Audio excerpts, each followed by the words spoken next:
2:10 ആകയാൽ സഹോദരങ്ങളെ നിങ്ങളുടെ വിളിയും തിരഞ്ഞെടുപ്പും ഉറപ്പിക്കുന്നതിൽ കൂടുതൽ ഉത്സാഹമുള്ളവരായിരിക്കുവിൻ. ഇങ്ങനെ ചെയ്താൽ ഒരിക്കലും നിങ്ങൾ വീണു പോവുകയില്ല. ഉടമ്പടി പുതുക്കുമ്പോഴൊക്കെ നമുക്ക് വേണ്ടത് ഉത്സാഹമാണ്. നമുക്ക് നമ്മുടെ കാര്യങ്ങളെ സമയത്ത് നടക്കാതിരിക്കുമ്പോഴാണ് നമുക്ക് ഇരട്ടി ഉത്സാഹം വേണ്ടത്. എന്താ കാരണം വെച്ച് കഴിഞ്ഞാൽ നമ്മൾ കാര്യങ്ങൾ നടന്നത് കൊണ്ടല്ല നമ്മൾ ഉത്സാഹം കാണിക്കണമെന്ന് ദൈവത്തിന് തോന്നരുത്. കാര്യങ്ങൾ നടക്കണില്ല, ചില കാര്യങ്ങൾ നടക്കണതിന് അതിൻ്റെ ടൈം എടുക്കത്തില്ലേ.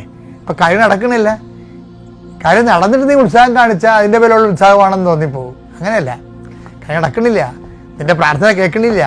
പ്രാർത്ഥന കേൾക്കാതെ ലാഗ് ചെയ്യുന്ന കാലത്ത് നീ ഇരട്ടി ഉത്സാഹം കാണിക്കണം. അപ്പോഴെന്ത് സംഭവിക്കും? അപ്പോഴും 2:10 അനുസരിച്ചുകൊണ്ട് വിളിയും തിരഞ്ഞെടുപ്പും ഉറപ്പിക്കപ്പെടും. പിടില്ലേ? അപ്പം വിളി ഉറപ്പിക്കണം, തിരഞ്ഞെടുപ്പ് ഉറപ്പിക്കണം. അതിനുള്ള എളുപ്പമാർഗം എന്താ?